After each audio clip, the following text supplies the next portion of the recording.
Assalamu alaikum, avec vous Madame Derkaourkia. Dans cette vidéo, on va aborder un premier TP concernant la programmation linéaire sur des réels qui est la PL et la programmation linéaire en nombre entier qui est la PLME. Ok? Donc, on a déjà vu la notion de la programmation linéaire sur les vidéos précédentes. Donc, quelle est notre problématique pour ce TP? On voudrait résoudre un modèle de programmation linéaire que je nomme PL avec le solveur Simplex basé sur l'algorithme du simplex de Dantzig. Premièrement, avant de définir l'outil Simplex, on va donner une notion sur l'algorithme du simplex qui est implémenté dans cette application. Donc l'algorithme du simplex est un algorithme de résolution des problèmes d'optimisation linéaire. Il a été introduit par George Dantzig à partir de l'année 1947. C'est probablement le premier algorithme permettant de minimiser une fonction sur un ensemble défini par des inégalités. L'algorithme du simplex a longtemps été la méthode la plus utilisée pour résoudre des problèmes d'optimisation linéaire. Jusqu'à présent, il est très utilisé dans il est utilisé dans des grandes organisations industrielles, administratives et autres. Le nom de l'algorithme est dérivé de la notion de simplex et a été suggéré par Nozikin. En réalité, l'algorithme du simplex explore l'ensemble admissible du problème, qui est un polyèdre, et qui se renvoie au concept de simplex. Pour plus de détails, consultez la playlist de la programmation linéaire qui se retrouve dans la chaîne. Donc, toujours, quel est le but ou bien l'objectif de ce TP? Est de résoudre un problème linéaire. Bien sûr, c'est-à-dire sous Python, on va écrire le programme pour résoudre un programme linéaire qui est un modèle formel, est un modèle mathématique. Le simplex est l'algorithme qui résout un problème linéaire et c'est une méthode de résolution exacte parce qu'on a vu qu'il y a de grandes familles de résolution, de méthodes de résolution des problèmes d'optimisation. Il y a les méthodes exactes et les méthodes approchées. Pour le simplex, c'est un algorithme exact. Donc la résolution, elle va se faire dans notre cas, dans notre TP. La résolution va se faire pour un problème linéaire sur des variables réelles. Donc on va utiliser l'algorithme du simplex. Donc c'est le cas d'un problème facile qui se résout dans un polynomial. Et puis on va appliquer, ou bien on va résoudre un problème linéaire, mais sur des variables entières. Donc, puisque la nature des variables change, elle devient entière, le problème devient difficile. Parce qu'on est dans un espace discret. Alors que le principe de résolution d'un problème linéaire basé sur le simplex doit être dans un espace continu. Donc ici on a l'espace discret continu et ici on a l'espace discret. Donc comment on va faire? C'est-à-dire donc on est dans le cas de la PLME, la programmation linéaire en nombre entier. Donc on va utiliser l'algorithme Brochen Bound, un algorithme toujours exact, mais qui utilise des relaxations continues comme la relaxation linéaire. Donc lorsqu'on a, c'est-à-dire un problème linéaire sur des variables entières, c'est un problème difficile. Donc on va le résoudre avec l'algorithme Brochen Bound et on utilise la relaxation linéaire pour pouvoir utiliser l'algorithme du simplex. Pour ce qui concerne la définition de la relaxation ou autre, vous trouverez des vidéos dédiées à ce concept qui est la relaxation continue. Bien, je vais rectifier ici une petite remarque. Le fait qu'on a dit qu'on a le problème linéaire sur des variables réelles, donc on a l'espace, on est dans un espace de recherche continu, qui est le polyèdre.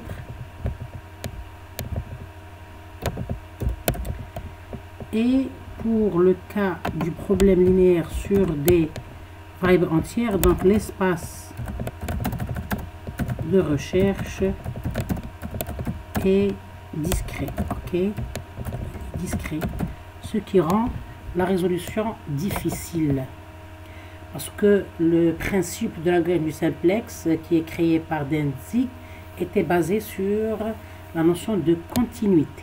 Ok, très bien. Je vais activer cette erreur d'orthographe. J'aime pas les erreurs d'orthographe. Recherche. Bien.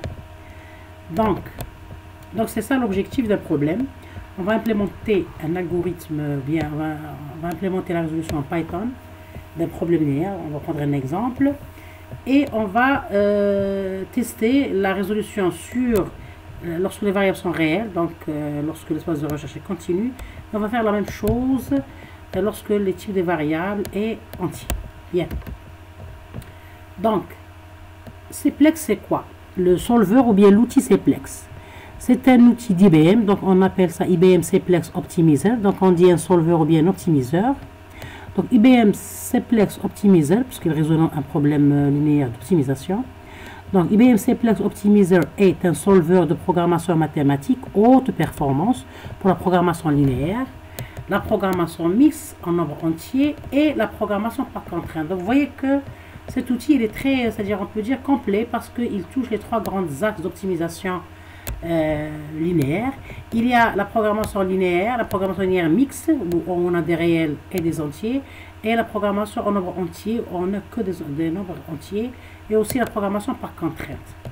Donc on va modéliser mathématiquement les problèmes métiers, c'est-à-dire le problème, c'est-à-dire réel, et on va résolver ces problèmes à l'aide de puissants algorithmes d'IBM Cplex Optimizer qui génèrent des décisions précises et logiques. Donc on a dit que les problèmes d'optimisation sont des problèmes de décision parce que grâce à la solution donnée par ces solvers, on prend des décisions dans notre problème.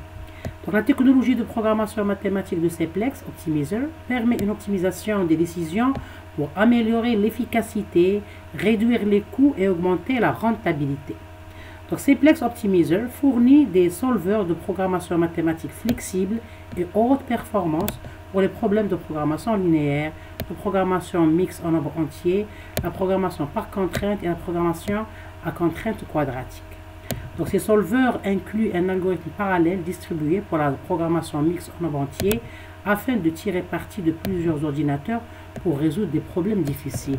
Donc ça c'est quelques qualités ou bien caractéristiques de cet outil très fort qui est IBM Cplex ou bien Cplex Optimizer.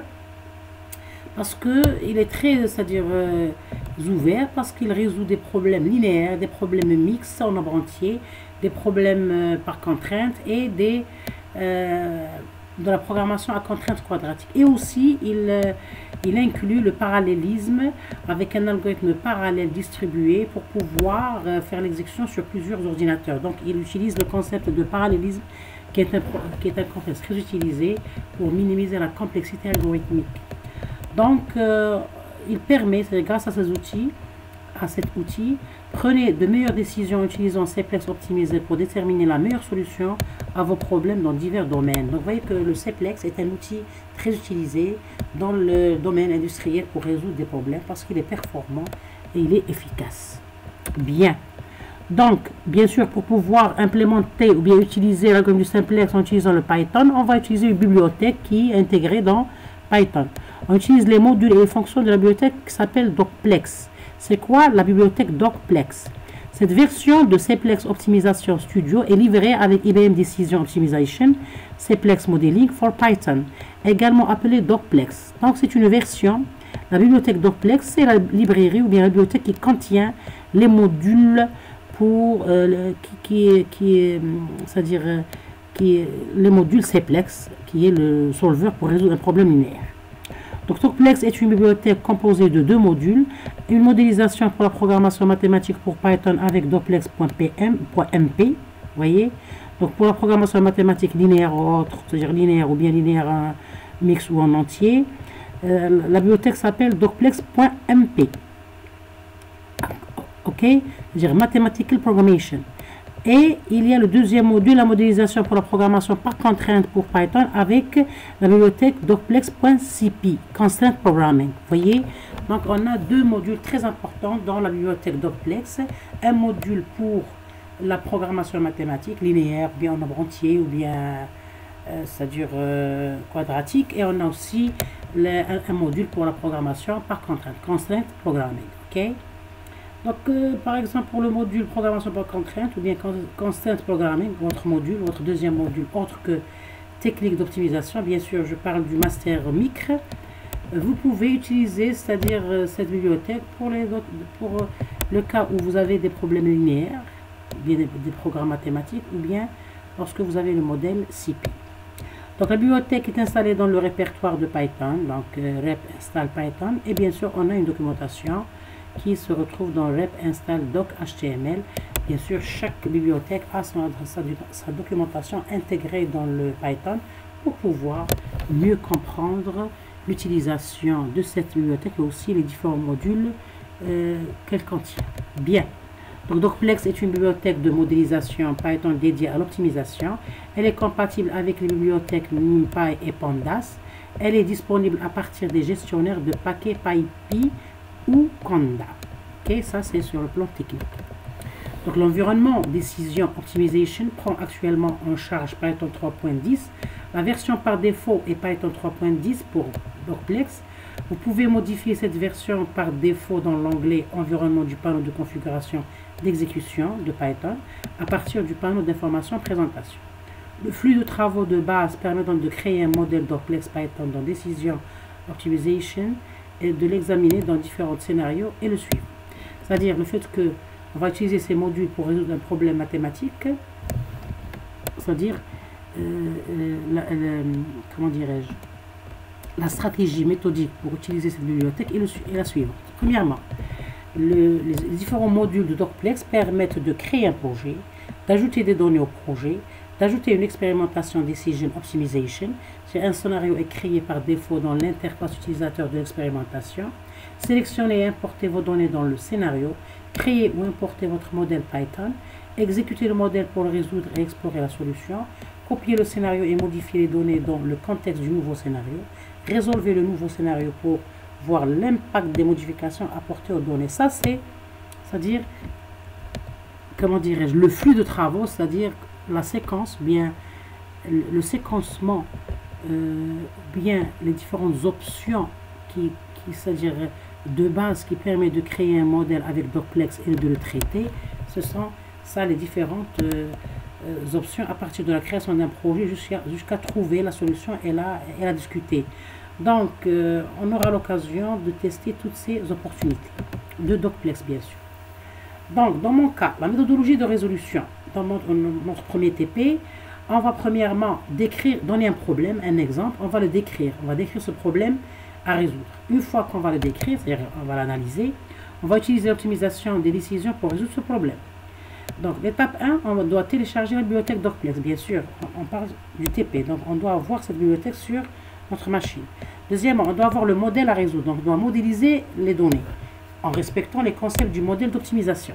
Troisièmement, étape 3, on doit mettre en place le modèle prescriptif en définissant les variables de décision, en exprimant les contraintes, en exprimant la fonction objective. Bien sûr, ce sont les trois concepts d'un problème d'optimisation, linéaire ou autre. On doit avoir les variables de décision, les XI, les contraintes qui sont les relations entre les différentes variables et bien sûr la fonction objective qui est le but, qui est une maximisation ou bien une minimisation. Parce que bien sûr, on est dans le cas du mono-objectif. Donc cette fonction objective, c'est notre objectif qui relie les différentes variables. Donc résolver, une fois qu'on a notre modèle, on a décrit, on doit le résoudre avec l'algorithme de résolution d'optimisation adéquat. Comme dans notre cas, c'est le simplex et le branchement. Le simplex pour c'est-à-dire la programmation linéaire continue et le branchement, c'est pour la programmation linéaire en nombre entier. On va utiliser l'algorithme branchement qui va utiliser des relaxations linéaires et spécifiquement l'algorithme du simplex.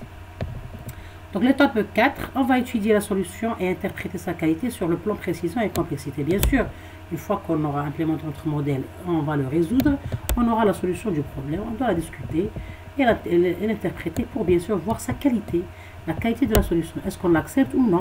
Et pour juger de la qualité d'une solution, c'est sur les paramètres de précision, c'est-à-dire on se base sur les paramètres de précision, c'est-à-dire elle doit être une solution précise, c'est sur une solution optimale, donc elle doit être précise et aussi de complexité minimale. Bien. Donc, l'exemple qu'on va traiter dans notre TP est le suivant. Donc, on va prendre un exemple de problème que l'on peut modéliser et résoudre avec la programmation linéaire. Donc, on va prendre un exemple simple de problème de maximisation de profit. Donc, on va prendre par exemple un problème de production, dans le cas de la production. Donc, on a la description du problème la suivante. On a un fabricant qui produit deux types de yaourts à la fraise. Donc, on a le type A et le type B. Ce yaourt, comment il est fabriqué? À partir de la fraise, de lait et du sucre. Chaque yaourt doit respecter les proportions suivantes de matières premières. Donc, on a ici la proportion de chaque matière première utilisée dans les deux yaourts de type A et B. Donc pour le type A, il a besoin de 2 mesures de fraises, 1 mesure de lait et pas de sucre. Pour le type B, on a 1 mesure de fraises, 2 mesures de lait et 1 mesure de sucre. Bien. Maintenant, on dispose de 800 kg de fraises, 700 kg de lait et 300 kg de sucre. La vente de 1 kg de yaourt de type A et de type B rapporte respectivement 4 € et 5 €. C'est-à-dire le profit de 1 kg du yaourt A est de 4 € et le profit de 1 kg du yaourt B est de 5 €. Donc le but du fabricant, bien sûr, avec ces données-là, il veut chercher à maximiser son profit. Donc il veut maximiser sa rentabilité ou bien son rendement. Ok? Donc bien sûr, on va après analyse, compréhension et analyse, on doit modéliser. Donc le modèle, c'est un problème linéaire qui contient les 3 concepts, les variables de décision, les contraintes et la fonction objective.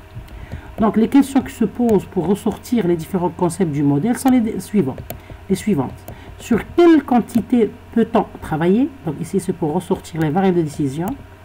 Que cherche-t-on à optimiser? C'est pour ressortir la fonction objective. Et quelles sont les contraintes du problème? Qui sont données, bien sûr, dans la description du problème. Donc, en répondant à ces 3 questions, l'étudiant va ressortir les concepts du modèle d'autres problèmes. Bien. Donc, en répondant à la première question, sur quelle quantité peut-on travailler? Donc, on doit analyser, essayer de voir quel est l'inconnu, parce que les variables de décision, ce sont la valeur qu'on cherche à trouver. Donc, seules valeurs non constantes sont les quantités des yaourts A et B produites. On parle de variables. On note ces 2 variables, XA et XB. Vous voyez? Donc, ici, notre but, c'est que le fabricant, puisqu'il veut, c'est-à-dire maximiser son profit, avec les données de production qu'il a en main. Donc c'est sûr qu'on voudrait, la solution dont il a besoin est de savoir combien il va produire du produit A et combien il va produire du yaourt B.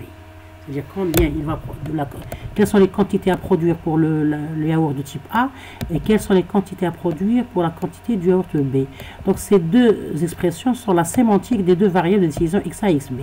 Donc XA, c'est la quantité de yaourt que doit le fabricant produire et XB, c'est la quantité du yaourt B que le fabricant doit produire. Donc ces 2 variables, c'est-à-dire le logiciel, bien comment dirais-je, en respectant bien sûr les contraintes du problème et la fonction objective, notre algorithme va nous donner quelles sont ces quantités. Bien. Donc on a répondu à la première question. Nos variables de décision sont XA et XB. Et bien sûr, que veut dire XA? C'est la quantité du yaourt A. Que veut dire XB? C'est la quantité produite du yaourt B. Maintenant, la deuxième question. Que cherche-t-on à optimiser? C'est la fonction objective. Donc le profit Z, puisque le fabricant veut maximiser son profit. Donc on doit calculer à partir de XA et XB le profit. Donc c'est une fonction objective qui relie les 2 fonctions. Donc on a la fonction objective Z qui est une maximisation 4XA plus 5XB. Okay? Et quelles sont les contraintes du problème? Bien sûr, on doit respecter les données ou bien les ressources du fabricant. Le fabricant, il nous a dit qu'il dispose de 800 kg de fraises, 700 kg de lait, 300 kg de sucre. Il nous dit que par exemple le yaourt A, il a besoin de 2 unités de fraises, unité de lait et 0 sucre pour sa production. Donc tout ça, c'est des contraintes. Donc on doit savoir relier ces contraintes avec les variables pour avoir les contraintes. Bien, relier les variables sont les contraintes.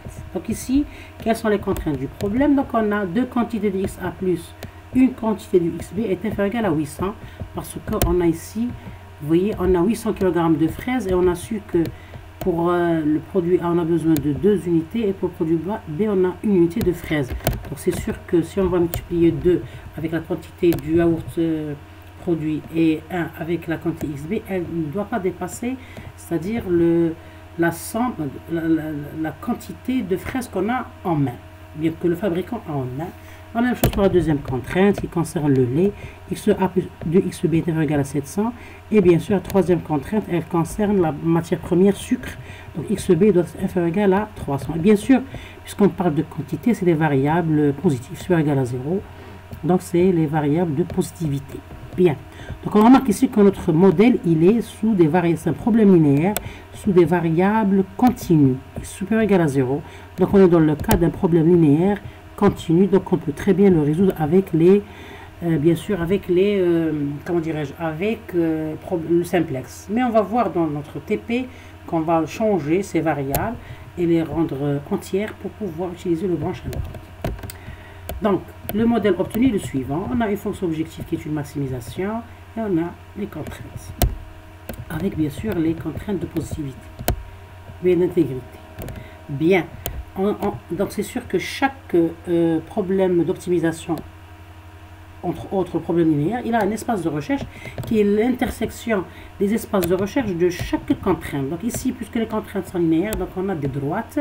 Donc, c'est l'intersection de chaque droite entre l'espace de recherche de chaque droite, et puisqu'on a inférieur ou égal, donc c'est par exemple pour la première contrainte ici 2xa plus xb inférieur ou égal à 800, donc on a tracé la droite et on va prendre tout ce qui est inférieur à la droite, et bien sûr c'est l'intersection des trois droites, donc c'est tout ce qui est en rose ici, c'est l'espace de recherche. Et bien sûr selon l'explication de Dantzig, l'espace de recherche ici c'est un polyèdre, mathématiquement c'est un polyèdre, donc très bien. Dantzig a exploité la notion du polyèdre pour créer ou bien concevoir l'idée de résolution du simplex, qui est l'exploration des extrémums du polyèdre et pas tout l'espace de recherche. C'est pour ça que l'algorithme du simplex est un algorithme facile, qui appartient à la classe P. Bien sûr, cette notion, on a parlé de cette notion de complexité dans des vidéos précédentes. Donc vous voyez ici qu'on a les différents espaces de recherche, et bien sûr si en rouge c'est la fonction objective, c'est la droite de la fonction qui représente la fonction objective, c'est toujours une droite parce que c'est linéaire. Donc on commence par l'origine, c'est-à-dire la solution 0, 0, et bien sûr la fonction objective va être testée dans chaque extrémum du polyèdre, les extrémums. Le principe il est bien expliqué dans les vidéos qui se retrouvent dans la playlist programmation linéaire dans la chaîne. Bien. Donc ça c'est la représentation graphique. Bien. Donc notre outil utilisé pour faire ce TP, on va résoudre le modèle de programmation linéaire PL avec l'API Python de Cplex, grâce bien sûr à la bibliothèque Docplex. Donc IBM Decision Optimization Cplex Modeling pour Python est également connu sous le nom de Docplex. Donc c'est ça la bibliothèque qu'on va utiliser sous Python pour profiter des modules de résolution du problème linéaire. Ça c'est quelques comment dirais-je, références bibliographiques que j'ai utilisées pour présenter ou bien pour préparer cet exposé. Donc on va aller vers le côté implémentation. Donc j'utilise bien sûr Python. Donc je lance le navigateur Anaconda. J'utilise l'éditeur de texte Jupyter ou bien le notebook Jupyter. Ok. Donc j'ai lancé mon Anaconda. Donc j'ai Homepage. Maintenant j'ai déjà créé un programme LP extension IPYNB. Je vais le charger. Donc j'ai pris le temps d'écrire le programme avant d'enregistrer la vidéo pour ne pas perdre du temps et pour que la vidéo ne soit pas lente. Donc ici on a besoin des bibliothèques, c'est-à-dire standards qui sont NumPy pour utiliser quelques fonctions mathématiques. Donc j'ai importé la fonction, bien la bibliothèque NumPy avec l'abréviation NP, et j'ai importé bien sûr la bibliothèque Matplotlib PyPlot comme abréviation PLT pour pouvoir dessiner l'espace de recherche ou bien le polyèdre. Ici j'installe bien sûr, je charge les bibliothèques Cplex et Docplex, ok, donc grâce bien sûr à PIP. Donc et je vais maintenant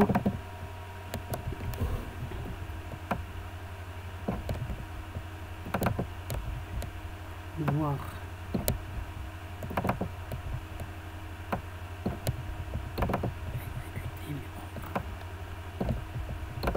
bien.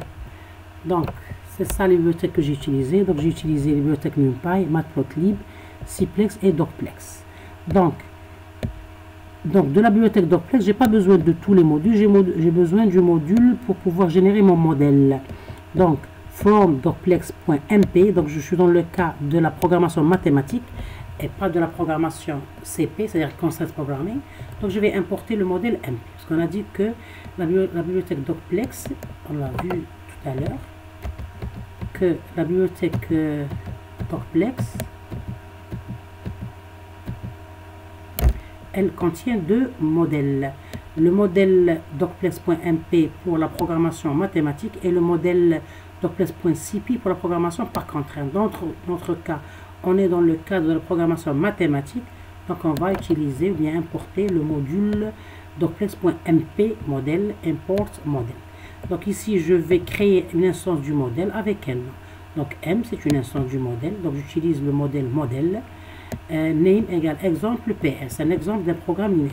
Bien, donc c'est sûr que je vais ici exprimer mon modèle. Donc on a les variables, donc je vais nommer la variable xa, c'est une variable continue, vous voyez, c'est une variable continue, m.continuous var, et xb c'est une variable continue, m.continuous var. Pourquoi c'est continu?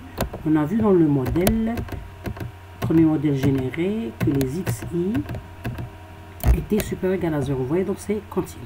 Bien, donc on va après utiliser le cas entier. Pour le moment, on est dans le cas des variables continues. Bien, c'est des réels. Les contraintes, donc j'ai exprimé les contraintes avec la fonction addConstraint, donc m.addConstraint, et je vais bien sûr expliciter ma contrainte. La même chose, m.add la fonction addConstraint avec, et je vais, entre parenthèses, comme argument, je vais citer ou bien expliciter ma deuxième contrainte et la troisième contrainte. Vous voyez, c'est les empreintes du modèle, les contraintes du modèle ici, mon modèle ici, ce modèle. Okay, vous voyez que c'est les contraintes de xa plus xb égale inférieur égal à 800. De xa plus xb inférieur égal à 800. Très bien. Une fois que j'ai exprimé mes contraintes, je vais exprimer la fonction objectif. C'est m.maximize, dans le cas d'une maximisation, 4xa plus 5xb. Je vais vérifier. Donc c'est 4xa plus 5xb. Très bien. Donc, bien. Donc j'ai ma fonction objective. Maintenant, je vais faire ici la fonction la fonction print information pour pouvoir voir que j'ai bien, c'est-à-dire charger mon modèle. Et pour la résolution, je vais utiliser, donc je vais générer une solution qui est égale à m, le modèle .solve. Donc la fonction solve avec bien sûr si c'est c'est-à-dire on a une solution ou non, parce que c'est un problème de décision. Donc la réponse est oui ou non avec la solution. Et je vais faire la fonction display solution pour avoir la solution, et bien sûr solution get objectif pour voir l'objectif tout seul. Ok, une fois que j'ai terminé ma résolution, ici je vais utiliser la fonction ou bien les modules de quelques fonctions de la bibliothèque matplotlib pour pouvoir représenter le polyèdre. Donc je vais utiliser la fonction linspace de NumPy et plot de matplotlib. Ok, et show bien sûr de matplotlib. Quelques fonctions pour dessiner mon polyèdre qui est l'intersection des différentes droites de chaque contrainte. Bien, ça c'est mon premier programme écrit sous Python. Donc je vais passer à l'exécution. Donc premièrement je vais charger ma première cellule qui contient les deux premières bibliothèques. Donc je vais exécuter Shift Entrée. Donc j'ai chargé mes deux bibliothèques, les NumPy et matplotlib.plot. Deuxièmement le Cplex et Docplex, Shift Entrée. Vous voyez ici qu'on a cette horloge, comme quoi ça prend du temps pour charger la bibliothèque parce qu'elle contient beaucoup de modèles. Donc ça prend du temps par rapport à NumPy et matplotlib, c'était rapide.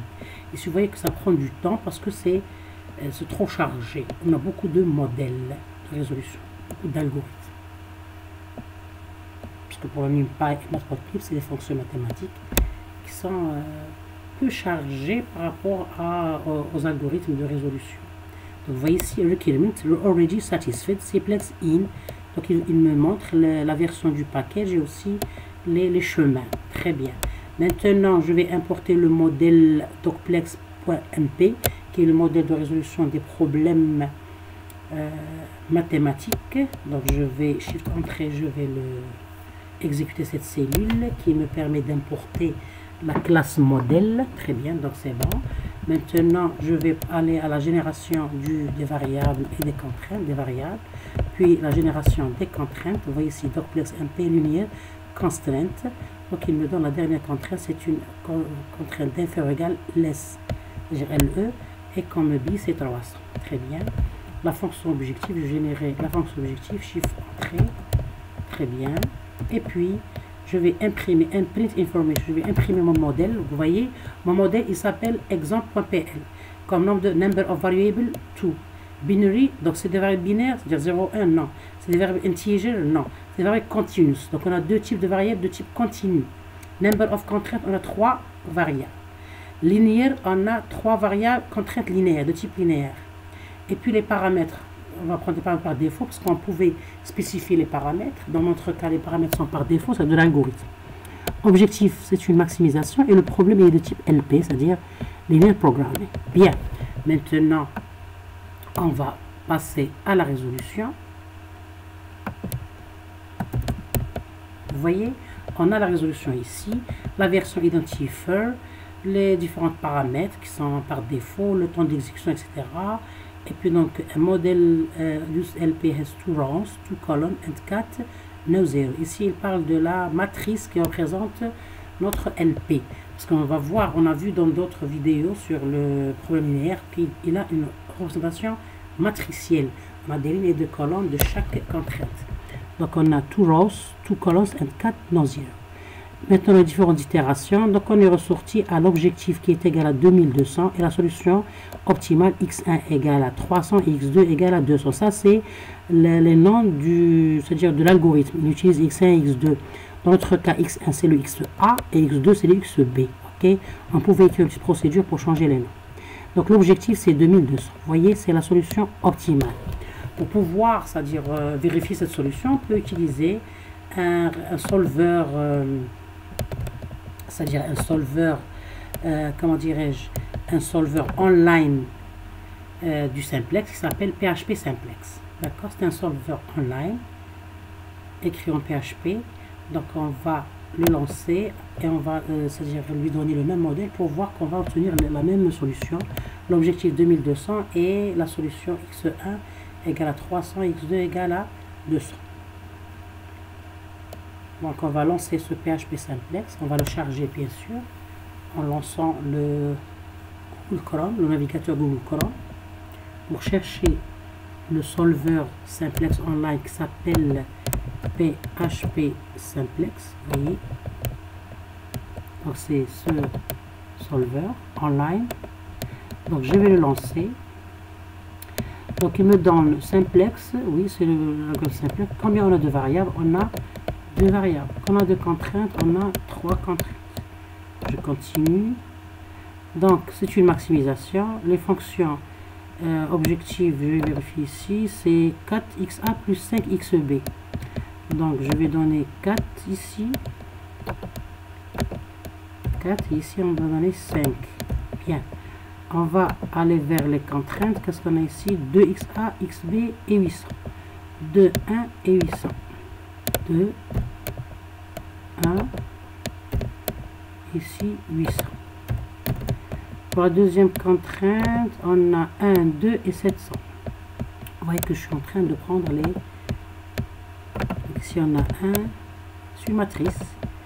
2 et ici c'est 700. La troisième contrainte, c'est 1 xb. Donc, ici c'est 1. Ici on a combien? 300. Donc on a 300. Donc je vais faire continuer. Et bien sûr, vous voyez ici, ce sont la contrainte de positivité qui est une condition dans l'algorithme de DEN5, donc de DEN5, de simplex. Donc, quel que soit le type de... On doit le transformer. Pour pouvoir utiliser l'algorithme du simplex, on doit avoir cette contrainte de positivité. Elle est obligatoire pour appliquer le principe. Donc, continuer. Donc, ici, il y a plusieurs itérations. Je vais aller directement vers solution directe parce que je suis en train de vérifier la solution. Vous voyez que la solution optimale est z égale 2200, x1 égale à 300, x2 égale à 200. Donc, c'est la même solution qui est donnée par mon programme ici, utilisant la bibliothèque Docplex, mon programme sur Python.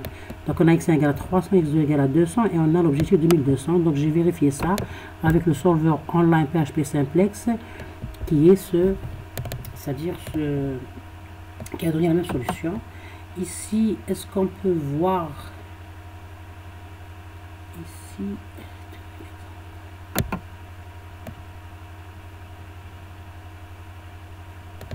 sur maximisation? Donc on va faire une résolution graphique pour voir le simplex. on avait 4, 5, je vais réécrire. Donc on avait 4, 5. D'accord. 4, 5. Ici on avait 2,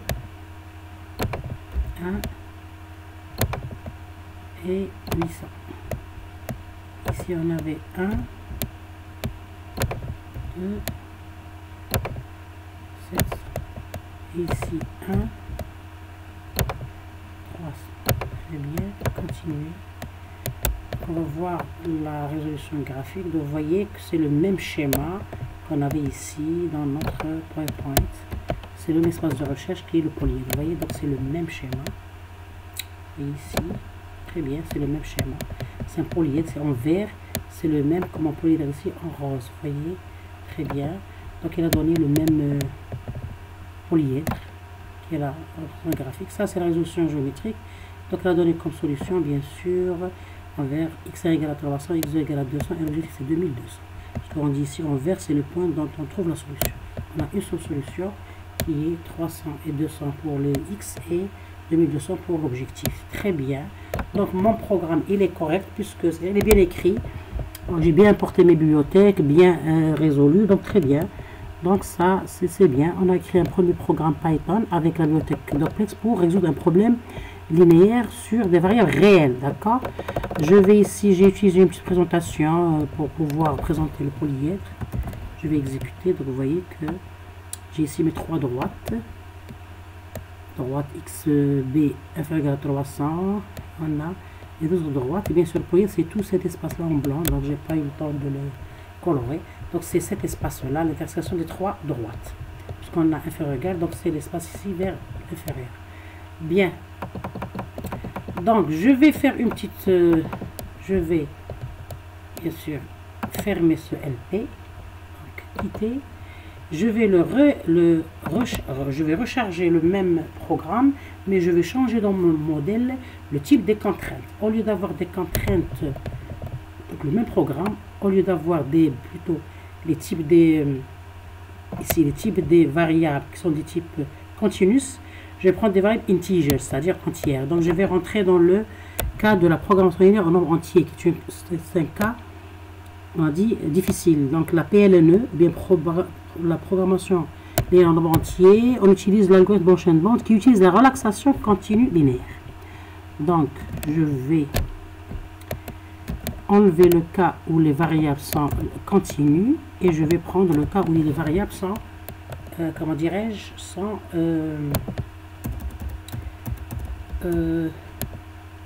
entières. Donc on est dans le cas de la PLN. Donc je vais exécuter mes différentes cellules. Premièrement, je charge les bibliothèques NumPy et Matplotlib, puis les bibliothèques Plex et Ciplex.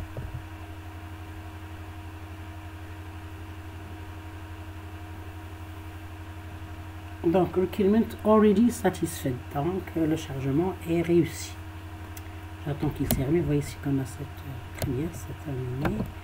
Donc, je charge mon module qui concerne la programmation mathématique MP.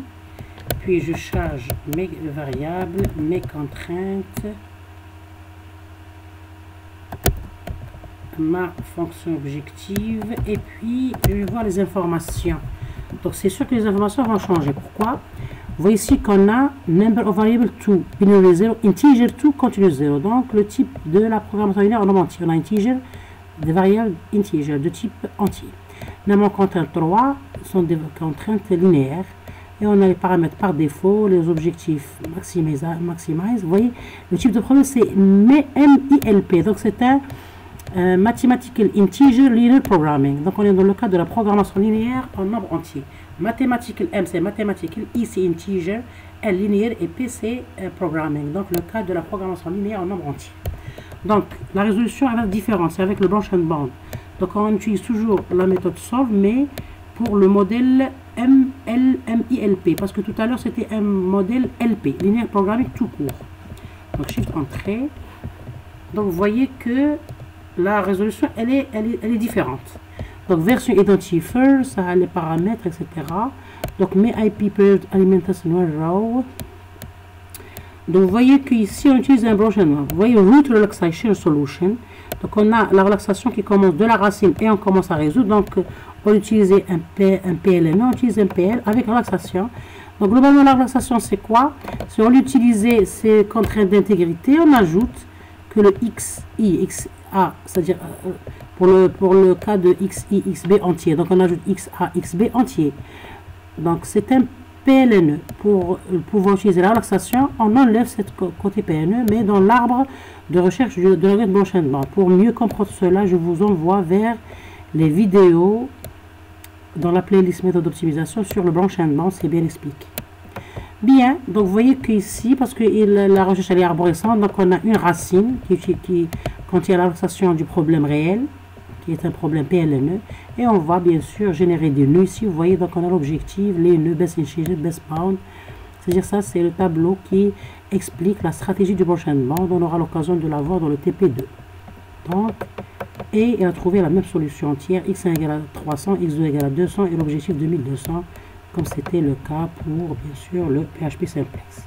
On a 300, 200, et l'objectif c'est 2200. Vous voyez que la stratégie de recherche, de résolution, elle était différente. Vous voyez, on a utilisé le branchement avec la relaxation linéaire. Et pour le programme linéaire, on utilise bien sûr le simplex tout court. Ici, non, c'est le branchement, c'est-à-dire c'est une autre méthode, c'est une autre stratégie de résolution, parce qu'on a notre modèle. Le modèle, il est entier, les variables sont entières. Donc, on va le résoudre avec le principe du branchement qui se base sur le proverbe divisé pour régner. Donc, il utilise ce proverbe dans la stratégie de résolution, et pour chaque nœud, il utilise la relaxation linéaire. Donc, pour pouvoir résoudre la relaxation linéaire, on utilise le simplex. Très bien, donc ça c'est, bien sûr, la relaxation linéaire continue. Ça c'est un premier TP global pour vous montrer que selon le type du modèle mathématique, si c'est linéaire ou bien continu, c'est discret ou continu, que les algorithmes changent. Lorsque nos variables sont réelles, donc c'est un LP, donc c'est un problème linéaire continu, donc on l'utilise avec on le résout avec la méthode du simplex. Si c'est un PLNE, problème linéaire en nombre entier, donc on le résout avec le branchement avec la relaxation linéaire. Très bien, ça c'est ce qui finit notre premier TP. J'espère que vous avez bien saisi. Je vous remercie et à une autre vidéo.